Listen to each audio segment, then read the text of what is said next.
작년에 저도 이제 공모주라는 것들을 처음으로 해봤었어요. 작년에 뭐 카카오 게임즈도 했었고, 빅히트 엔터테인먼트에서 저도 따상 먹고 빠진 게 했었거든요. 그래서 이제 올해도 어떻게 잘 빠지셨네요. 저는 그냥 첫날 팔아요, 그냥. 아무튼 그랬는데 올해도 이제 그래서 대어들이 많잖아요. 근데 이제 아까 말씀하셨다시피 작년에 60조가 들어가서 굉장히 좀 많이 올랐다라고 말씀하시는데 개인 자금 중에서 그 정도 더 들어올 돈이 있는지가 궁금합니다. 왜냐하면은 이제 저도 기사에서 본 것들인데 올해 공모주 시장이 60조가 넘는다고 그러더라고요. 대여들이 많아서. 그러면 이것들 누가 사줘야 되는 것들인데 좀 공모주만 60조인데 추가적으로 다른 종목들도 투자하면서 이것들이 들어올 여지가 있는지. 그래서 이게 전체적으로 봤을 때 60조가 더 들어온다 하더라도 이게 좀 어떻게 보면은 이게 이 지금 상태를 유지하거나 올라가고 뭐 이런 것들에 대해서 조금 제가 단순 수치로 계산해 보니까 좀 이게 어려울 수도 있을 것 같다는 생각이 들어서 이것에 대해서는 어떻게 해요? 이거는 제가 이제 제 의견은 아니고 이제 얼마 전에 그 메리츠 증권에서 한 이제 그 이진우 연구원님이신 것 같더라고요. 그때 3프로에 나와서도 얘기하셨던 건데 거기 그 데이터가 나와 있어요. 뭐냐면 가장 이제 우리가 합리적으로 그러면 데이터로 보는 게 가장 나을 것 같아서 우리가 흔히 말하는 부동자금이라 그러잖아요. 지금 증시 주변을 떠도는 부동자금들.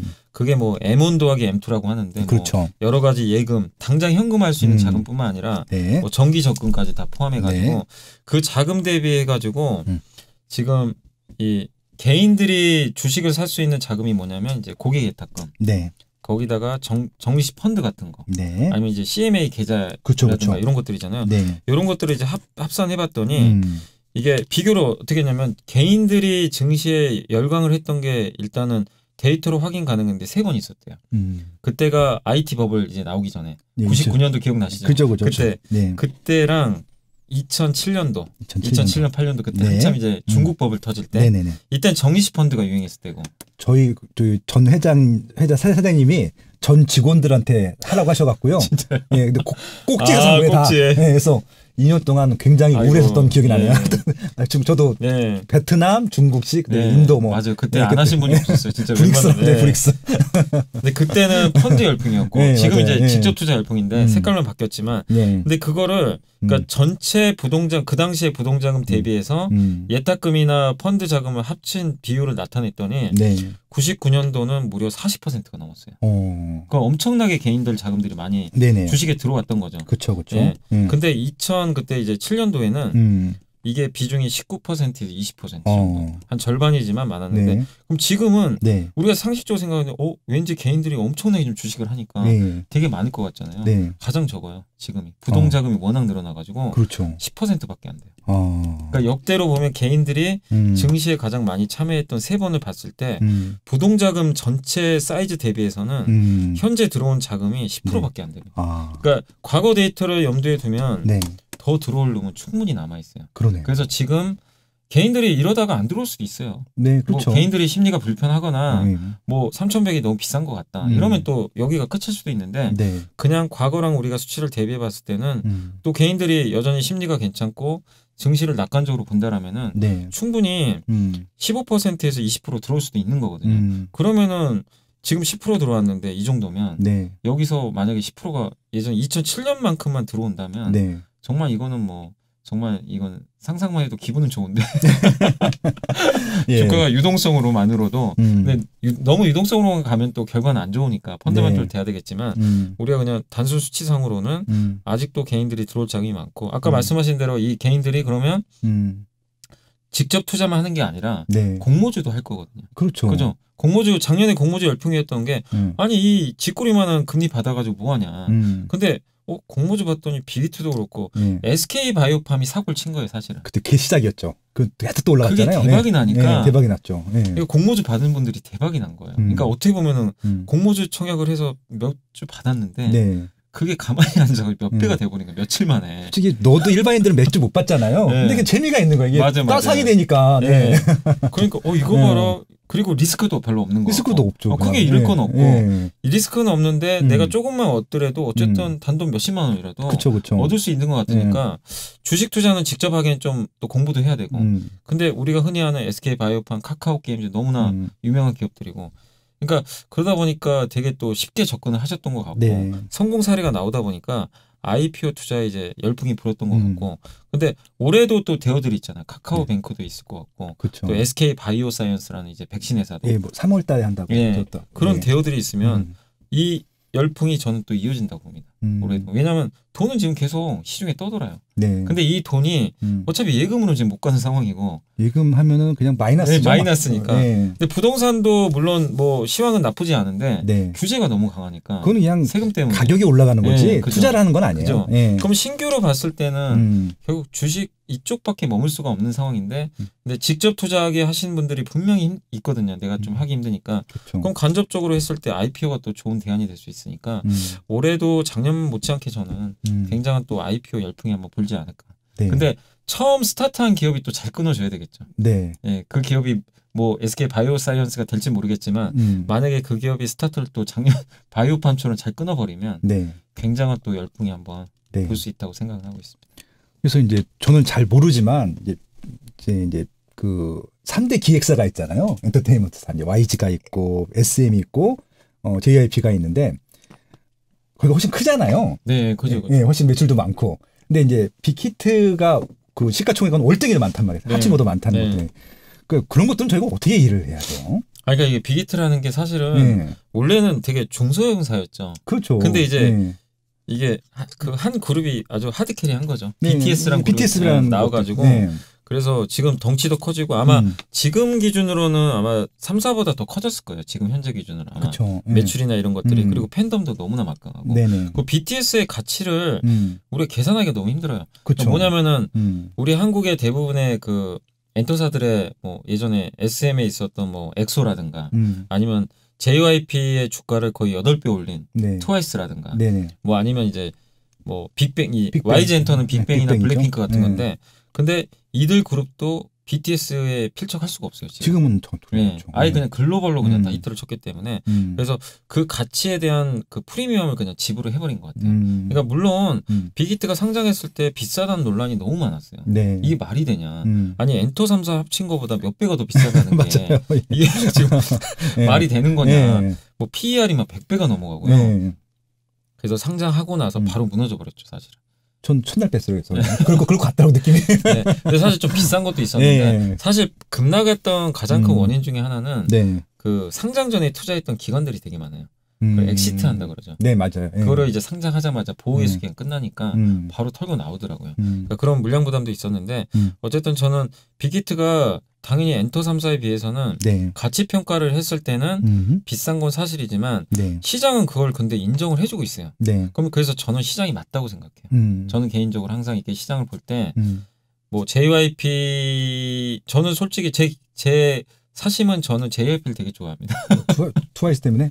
트와이스도 있는데 전 박진영 씨를 되게 좋아해요. 그렇구나. 그분은 너무 제가 방송에 몇 번 얘기했는데 그냥 다른 데 한눈을 절대 안 팔고 맞아요. 자기 하는 일 하나에 그냥 올인하는 분이니까 저는 그게 너무 마음에 들어가지고 그래서 원래 JYP가 3사 중에서 제일 못 났었어요. 맞아요. 제일 항상 꼴찌였고 근데 역전해 버렸잖아요. 사실 이제 시총 1조도 넘어가고 근데 그런 것처럼 좋아했지만 어쨌든 근데 JYP도 BTS 넣었거든요. 근데 빅히트는 BTS를 가지고 있고 물론 빅히트도 BTS 다음은 생각해야 되겠죠. 그렇지만 어쨌든 BTS가 향후 몇 년간은 아직도 더 저는 성장할 룸이 남아있다고 생각하는데 그거를 우리가 가치 평가를 할 수 있냐 이거예요. 세계 이만한 기업 그러니까 BTS라는 그룹을 대체할 대체제가 없어요 지금. 근데 그런 대체제가 생기면 사람들이 글로 가거든요. 근데 이건 똑같아요. 네이버 카카오를 대체할 게 있나요? 그러니까 높은 펄을 계속 받고 이렇게 가잖아요. 그러니까 빅히트의 BTS를 대체할 대체제가 없기 때문에 저는 좀 비싼 프리미엄을 받아도 타당하다. 다만 비싼 건 맞기 때문에 변동성인 주의는 하셔야 되겠지만 지금의 주가가 뭐 합리적이다 아니다. 이걸 우리가 논하기보다는 그냥 시장이 지금 그렇게 보고 있다. 그건 좀 인정을 하고 봐야 될 것 같아요. 알겠습니다. 너무 재밌습니다. 벌써 딱 지금 거의 50분이 가고 있는데 네. 사전에 여기가 이제 댓글로 받아놓은 질문이 있으니까 아주 사소한 질문이긴 하지만 네네. 이거 한번 즉무즉답으로 한번 해보도록 하겠습니다. 인디펜던트라는 분이 한국전력 같은 공기업은 거의 움직임이 없는데 계속 갖고 가려면 어떤 마인드로 가져갈까요? 이렇게 하는 말씀. 근데 이제 공기업 중에도 되게 좀 틀려요. 네. 공기업 중에도 공기업이 많이 있잖아요. 사실 뭐 KT도 어떻게 보면 공기업이고 뭐 KTNG도 있고. 네네. 근데 일단 공기업은요 기본적으로 돈을 벌기 위해 만든 기업은 아니에요. 국민의 그 어떻게 보면 이제 복지라든가 이 서비스를 위해서 만든 기업이거든요. 그렇죠, 그렇죠. 복지 그러면 서비스. 주주 이익에 반하는 의사결정이 많이 나와요. 그렇죠. 이게 가장 문제예요. 그러니까 이거는 상장을 했으면 이익이 나와야지 네. 뭐 배당도 하든지 뭐든지 하될 텐데. 근데 정부 눈치를 안 볼 수가 없어요. 맞죠. 그 정부는 국민 눈치 봐야 되잖아요. 그렇죠. 주주가 우선이 아니에요. 맞아요. 그러니까 공기업에서 보실 거는 주주 가치가 우선이 아니기 때문에 할인이 들어가요. 무조건. 네네. 그래서 이거를 생각하시고 투자를 하셔야 돼요. 네. 그러니까 한국전력 투자하셔가지고 왜 이렇게 주가 안 가냐를 원망하시면 안 되고 네. 한국전력 이건 태생이 그래요. 아니 여러분들 네. 보세요. 전기요금 인하하면 기분 좋잖아요. 맞아요. 그럼 내가 한국전력 주주예요. 네. 기분은 좋은데 네. 주식으로 보면은 매출가 끼고 수익 나도 없어지고 마이너스 나고 이런 그래도 할 말이 없어요. 네. 국민 여론이 그러니까. 그럼 이거 사야 돼요, 말아야 돼 이런 거? 저는 반대예요. 예, 반대를 합니다. 저는 개인적으로. 근데 한국전력도 되게 싸요. 네. 주가 엄청 싸고. 다만 한국전력 투자하실 때는 두 가지만 보시면 돼요. 네. 정부 정책이 이 전기료 인상이 우호적인 쪽으로 뭔가 뉘앙스가 바뀌는지. 이번에 뭐 연동제 있었잖아요. 네, 그때 한번 올라갔잖아요. 그거 하나랑 정부 정책을 잘 보셔야 돼요. 네. 그게 감지가 되면 사셔도 돼요. 그 두 번째는 유가가 중요해요. 네. 유가가 반드시 떨어져야 좋습니다. 왜냐하면 그 원유나 원재료 비용 가지고 이거를 그 발전을 하잖아요. 네. 최근에 왜 못 가냐면 원자재가 급등하고 있어요. 네. 그럼 한국전력은 되게 악재입니다. 그래서 요새 유가가 올라가면서 한전 주가가 부진한 거예요. 그래서 이 두 가지만 체크하시면 좋을 것 같아요. 아니, 오늘 아침에 기사 봤더니 가스 가격이 수직 상승을 했던데 그건 뭐예요? 갑자기? 그러니까 이제 뭐 요새 그 유가가 올라가면 유가에 천연가스가 무조건 연동돼요. 그렇죠, 그렇죠. 그럼 당연히 가스 가격도 근데 이렇게 수직으로 올라갔다. 저도 좀 황당하긴 했는데 그래프여가지고 이게 가능한 저도 좀 헉 놀라긴 했는데 그만큼 어디서 뭔가 좀 쇼티지가 생겼고 약간 이제 천연가스나 이런 원유도요 하나의 상품이라서 그 공매도 세력도 되게 많거든요. 그 해지하기 위해서. 공매도. 근데 거기서 상환이 들어갈 수도 있어요. 네. 이제 포지션 잘못 잡아가지고 우리 그 게임스탑 아시잖아요. 예. 갑자기 주가 급등하면 환매에 들어가야 되잖아요. 네네. 약간 그런 케이스일 수도 있어요.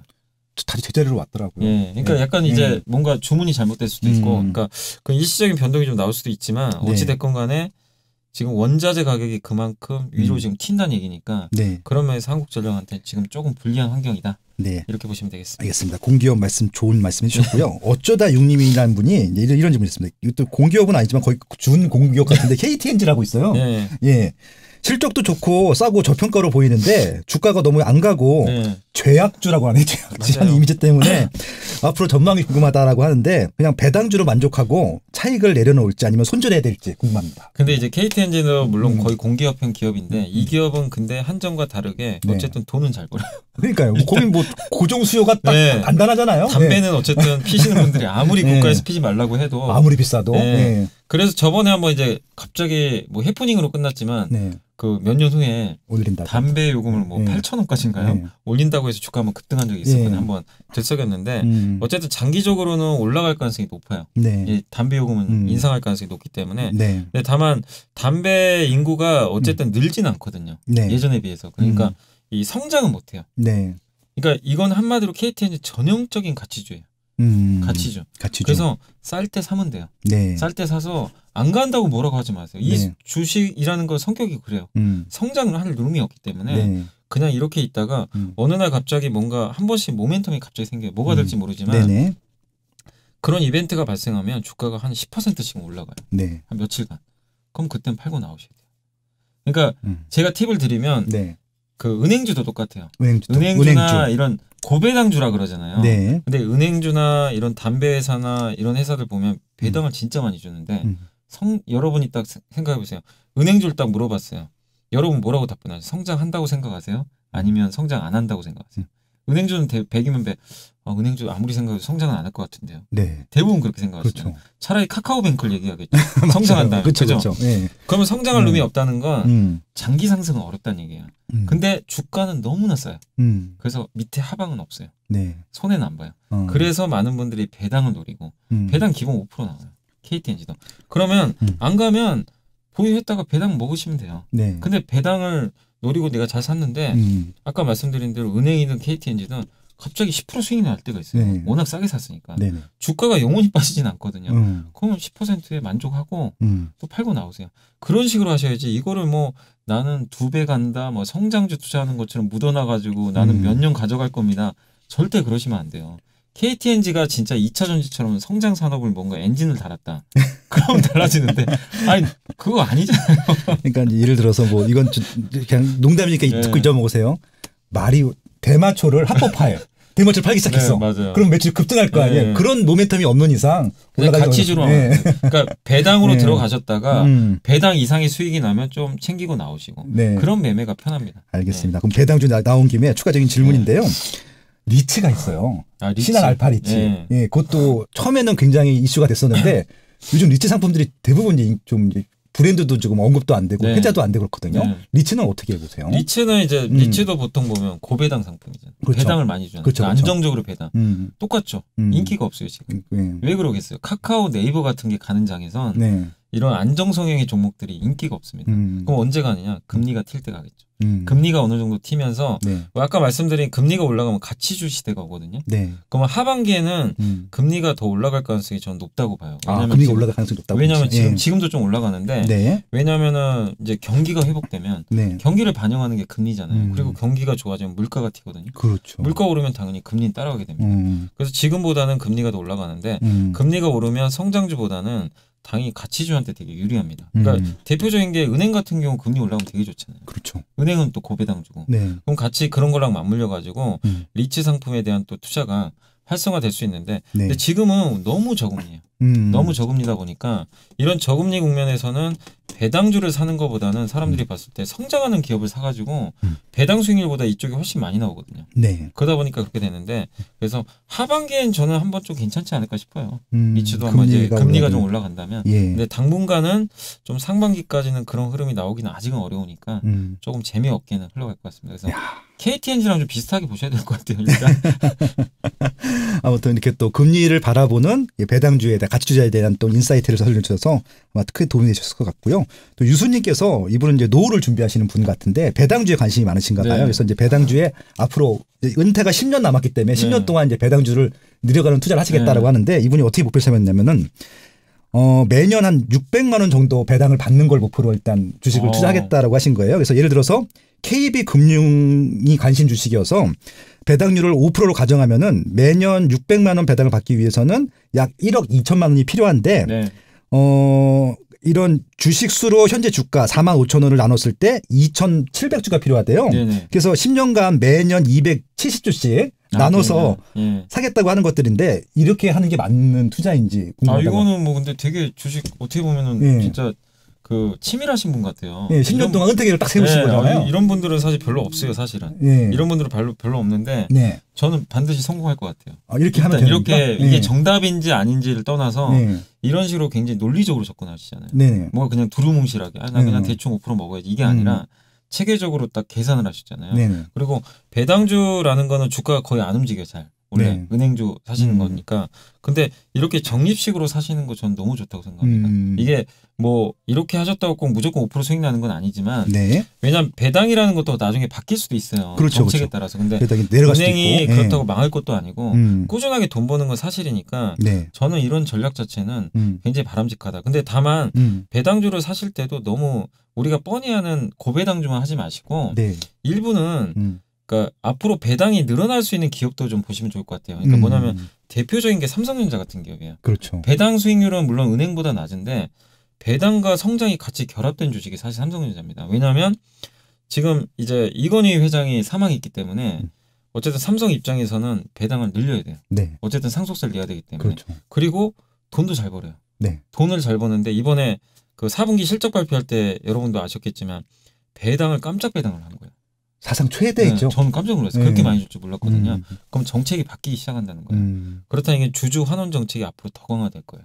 그래서 은행주도 이렇게 하시되 네. 또 이 자금의 일부를 조금 리스크가 있더라도 네. 성장형 배당주도 한번 성장형 대신에 배당주. 배당은 좀 더 적지만 네. 주가 수익률 측면에서는 그걸 또 커버하고도 남을 수 있는 게 삼성전자고 그리고 삼성전자 저는 우선주를 되게 좋게 보는 게 나중에 지금은 아닌데요. 미국은 월배당을 줘요. 아시죠? 예. 매월 월배당 주는 기업. 그러니까 진짜 월급 받듯이 은퇴하신 분들 진짜 그렇게 월급 받으시더라고요. 근데 삼성전자도 나중에 우선주가 그럴 수도 있는 거거든요. 우리 한국이랑 못할 건 아니잖아요. 네. 지금은 분기 배당인데 나중에 월 배당으로 갔을 때는 삼성전자 우선주 같은 경우는 굉장히 매력적일 수가 있거든요. 그래서 한번 그런 것도 장기적으로 보시면서 좀 투자를 병행 한번 해보시면 좋을 것 같습니다. 아, 이게 업그레이드 시켜주시네요. 그냥 KB 금융만 사시는 것들보다는 성장형 배당주도 관심 가지시면 좋겠다. 대표적인 게 아마 삼성전자일 텐데 삼성전자 말고도 이런 것도 계속 나오겠죠. 배당 많이 하는 주식들이. 예. 야, 너무 좋습니다. 그래서 이제 시간이 다 됐기 때문에 이제 마지막으로 이제 요거만 좀 질문 드리고 좀 맞춰볼까 합니다. 그래서 이제 일단은 이제 그 2021년 이제 하반기 주식 전망을 좀 해주시면서 이게 종목까지는 아니더라도 이런 식으로 포트폴리오를 구성하시면 좋겠다라고 좀 제안해 주시면 업종이라도 좀 도움이 될 것 같아서 그렇게 좀 마무리하면 좋을 것 같아요. 그러니까 올해는 좀 주식 투자하기가 쉽진 않아요. 그러니까 작년에는 웬만한 종목들은 이렇게 돌아가면서 올라가는 장이었는데 올해는 이제 지수가 3,000을 또 넘어섰기 때문에 되게 좀 수익 내기가 만만치 않습니다. 종목을 잘못 선정하면. 그래서 확실히 좀 저는 두 가지로 좀 나누셔서 하셨으면 좋을 것 같아요. 그러니까 올해 어쨌든 저는 장은 좋게 봅니다. 아까 말씀드린 대로 수출 데이터만 계속 나와준다면 3,000원 중반까지는 그래도 한번 도달하지 않을까 개인적으로 이렇게 보고 있고 그리고 포트폴리오를 구성하실 때는 일단 기본적인 게 주식 투자를 할 때 아까 이제 배당도 되게 괜찮아요. 배당주를 하셔도 좋겠지만 일단 기본적으로 성장하는 기업에 투자는 하셔야 되거든요. 왜냐하면 주식 투자는 윤지호 센터장님이 항상 하시던 얘기가 있어요. 백미러 보지 말고 앞만 보고 해라. 그거 맞는 얘기거든요. 주식은 과거 데이터도 물론 중요하지만 과거 실적 아무리 좋아도요. 그러니까 4분기 실적이 좋은데 1분기 실적 안 좋잖아요. 주가 빠집니다. 삼성전자가 최근에 그래서 안 간 거예요. 4분기 실적 좋은데 1분기 실적 꺾인다 그러니까 주가가 최근에 빠져버렸어요. 그러니까 미래를 반영하는 거잖아요. 그래서 올해 하반기에 좋아질 그 업종들을 한번 잘 고민 한번 해보세요. 그 대표적인 게 그냥 우리 상식적으로 생각하면 코로나 리스크 탈출하는 기업들 그런 거 있잖아요. 뭐 의류주, 뭐 백화점, 화장품 이거 당연히 좋아질 거 아닙니까? 근데 여행 항공으로 생각하시는 분들이 되게 많아요. 아 이거 코로나 이제 우리 마스크 벗으면 여행 갈 수 있으니까. 근데 물론 갈 수도 있지만 예전만큼 많이 못 갈 것 같아요. 해외여행도. 당장은 좀 불안하겠죠. 불안하고. 약을 뭐 백신을 맞는다 하더라도. 2주간 격리도 해제되려면 시간 많이 걸릴 것 같고. 그렇게 보면 국내에서 할 수 있는 것들 있잖아요. 국내에서 약간 마스크를 내가 벗었을 때 좀 더 소비를 할 수 있는 거. 그게 대표적으로 오프라인 쪽으로 나가서 하는 것들이 있잖아요. 뭐 백화점 가서 옷을 산다거나. 그 여성분들은 화장을 지금 약간의 기초 화장만 살짝 하세요. 마스크 쓰니까. 마스크를 좀 벗으면 이제 색조 화장이 들어갑니다. 색조 화장. 그런 회사들도 있고. 그다음에 이제 뭐 아까 이제 옷도 좀 말씀드렸고, 그러니까 그런 쪽에 관련된 기업들을 이제 좋아지는 쪽으로 한번 보시면 좋을 것 같고, 그 다음에 또 좋아지고 있는 게 최근에 정유회사들. 왜냐하면 우리가 집에만 있으니까 운전을 안 해요. 그럼 휘발유 수요가 줄잖아요. 근데 이제 집 밖으로 나가면 사람들이 야외 활동을 하면서 운전을 하기 시작해요. 당연히 휘발유 수요가 늘어납니다. 그리고 국제유가에 연동되니까 경기가 좋아지면 당연히 그쪽이 좋아지겠죠. 그러니까 이거는 그냥 우리가 상식적으로 그냥 생각해보는 거예요. 어차피 백신 맞으니까 하반기에 작년에 코로나 때문에 최대로 피해봤던 데가 어딘가 생각해봤을 때 상식적으로 좋아지는 거. 그런 기업들 중에서 안 간 게 있으면 한번 해보시면 좋을 것 같아요. 그래서 저는 어쨌든 반을 나눠서 작년에 안 좋았지만 올해 좋아지는 걸 찾아보자. 절반 정도는 포트를. 그리고 한 가지가 더 있는 게 작년까지 안 좋았던 것 중에 대표적인 게 스마트폰 섹터예요. 아 그래요? 잘 안 팔려가지고. 안 팔렸구나. 스마트폰에 들어간 부품주 아니면 거기 디스플레이가 다 OLED 기반이잖아요. LCD가 아니라. 그래서 삼성이 투자도 안 하고 정말 부진했는데 1월 달에 제가 깜짝 놀란 게 중국 스마트폰 판매 데이터가 드디어 한 6개월인가 5개월 만에 플러스 성장을 바뀌어버린 거예요. 중국이요? 중국이 그동안 안 팔렸어요. 하웨이 막아가지고 수출도 못하고 그랬을 거 아니에요. 그런 것도 있는데 근데 그거는 하웨이를 제재했기 때문에 다른 업체들이 흡수할 걸로 생각했는데 실제로 판매가 다 부진했던 거예요. 근데 1월달 되니까 중국 업체들이 판매량이 급증하기 시작해요. 하웨이 빼고. 그래서 늘어났다는 건 올해는 스마트폰 쪽 좋아진다는 얘기고 그 다음에 폴더블 폰 얘기가 요새 계속 나와요. 네네. 근데 폴더블 폰 작년에는 어쨌든 망했어요. 사실상 기대했는데. 그러니까 저 애플이 쭉 빠지다가 다시 애플이 올라가더라고요. 네. 네. 근데 올해는 새 종을 출시한다고 애플도 할 거란 얘기가 좀 돌아요. 폴더블 폰이요? 폴더블 폰 내년에. 그렇게 보면 폴더블 폰은 스마트폰 화면이 2개가 들어가요. 그렇죠. 그럼 거기에 OLED가 2배가 들어가는 거거든요. 그래서 이 좀 주가가 많이 하락했던 OLED 섹터도 그러니까 OLED 섹터 대표적인 게 뭐예요? 그 대표적인 게 이제 그 관련해가지고 뭐 소재 업체 중에서는 덕산 네오룩스라는 회사가 있고 장비 회사 중에서는 AP 시스템, SFA.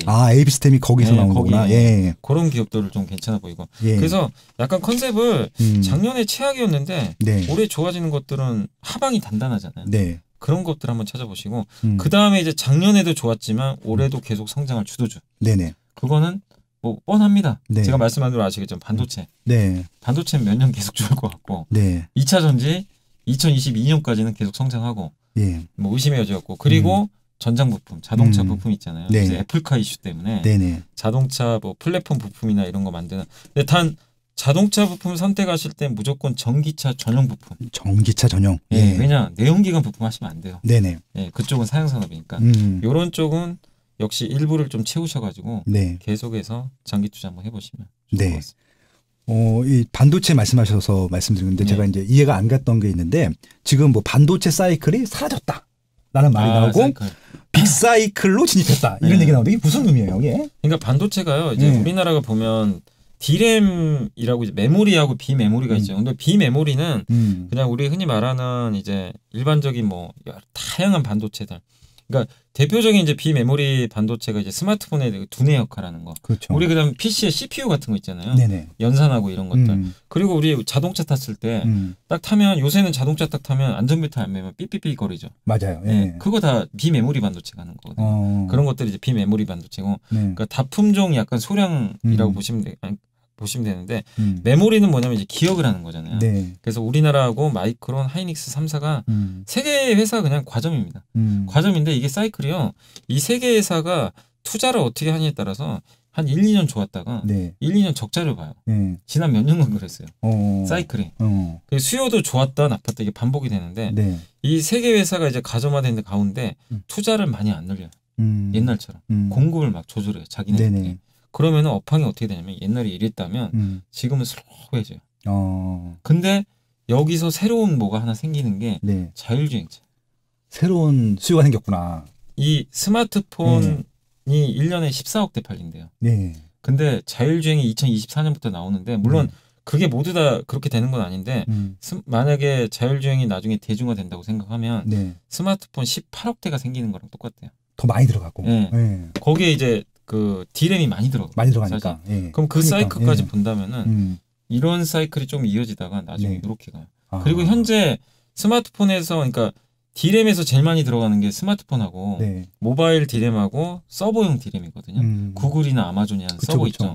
그게 작년에는 안 좋았는데 올해 구글이나 아마존이 이쪽 서버 투자 본격화하고 거기다 모바일 쪽도 아까 말씀드린 대로 이제 팔리기 시작한다고 하잖아요. 그러면 D램의 기본 바탕인 이 두 가지가 올해 좋아지고 몇 년 후에는 자율주행까지. 그럼 사이클이 요러다가 요런 그림으로 갈 수가 있다는 거예요. 이거 이제 빅사이클이라고 그래요. 이게 빅사이클이구나. 그래서 일단은 증권가에서 이게 맞을지 모르겠어요. 저도 가봐야 되는 건데 내년에 빅사이클 한번 오지 않을까. 일단 한번 오고 한번 그리고 좀 쉬었다가 2024년도에 자율주행 나왔을 때 한 번 더 빅사이클. 요거를 이제 그림으로 그리고 있는데 한번 그게 맞을지 안 맞을지 모르지만 주식 투자는 위험을 안고 하는 거예요. 당연히 그렇죠.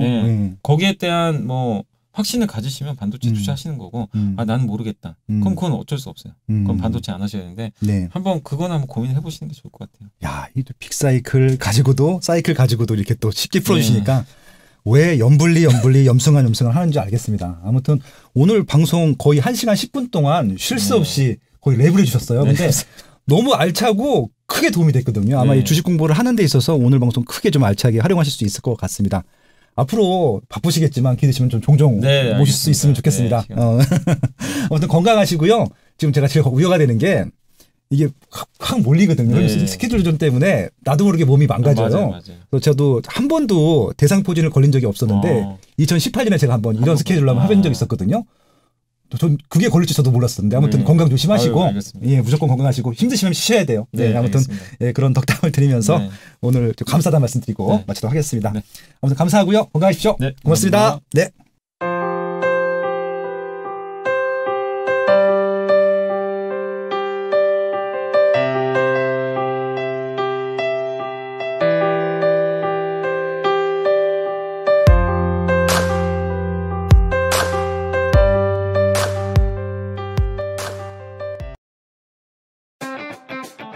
어디를 사야 할까?